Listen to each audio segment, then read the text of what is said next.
তেলিয়ামুড়া চাকমা ঘাটে দশদা কাঞ্চনপুর এলাকার লরির চালক মিহির লাল দেবনাথের সিমেন্ট বোঝাই লরি নিয়ন্ত্রণ হারিয়ে ভয়ঙ্কর দুর্ঘটনাগ্রস্ত হয় এবং দীর্ঘ 6 থেকে 7 ঘন্টা জীবনের অন্তিম লগ্নে দাঁড়িয়ে লড়াই করে জীবন যুদ্ধে হেরে গিয়ে মৃত্যু হয় তার।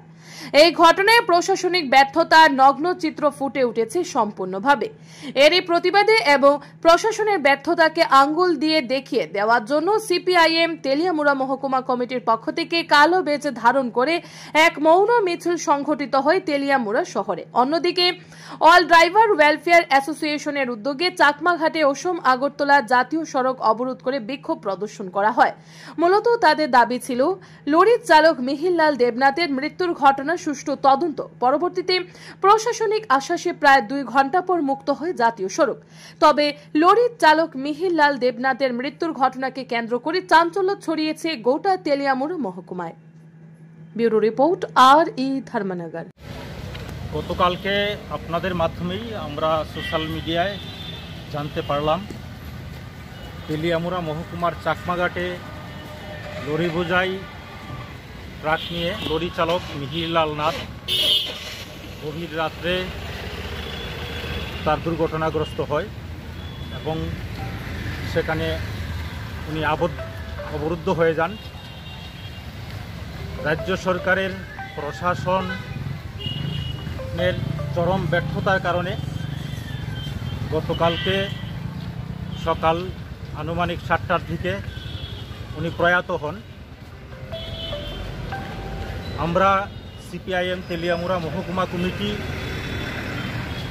এই হৃদয় বিদারক ঘটনার পরিপ্রেক্ষিতে গভীরভাবে মর্মাহত এবং ওনার প্রতি শ্রদ্ধা জানিয়েই স্মরণে আমরা আজকে মহকুমা কমিটির উদ্যোগে শোক মিছিল সংগঠিত করছি।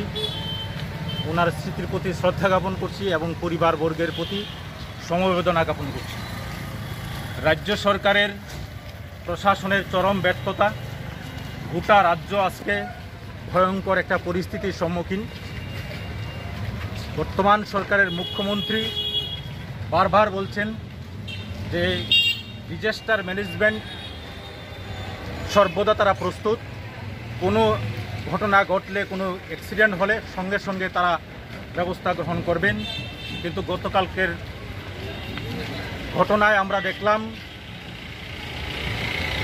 একটা লোক এত সময় গাড়ির মধ্যে আটকে পড়ে রইল, কিন্তু রাজ্য সরকারের ডিজাস্টার ম্যানেজমেন্ট প্রশাসন তাকে উদ্ধার করতে পারল না। সে সেখানে মর্মান্তিকভাবে সেখানে মৃত্যুবরণ করল। এটা গোটা রাজ্যের সরকারের চরম ব্যর্থতা। এই ব্যর্থতাকে আর ঢাকা যায় না। গোটা রাজ্য সরকার এক্ষুনি এই দায় স্বীকার করে এই পরিবারের যে বিশাল ক্ষতি হয়েছে তার আর্থিক ক্ষতিপূরণ, পরিবারে একটা সরকারি কর্মসংস্থান, চাকরির ব্যবস্থা এবং যাবতীয় সুযোগ সুবিধা দেওয়ার জন্যে আমরা আমাদের মহকুমা কমিটির পক্ষ থেকে রাজ্য সরকারের কাছে আহ্বান রাখছি। ধন্যবাদ।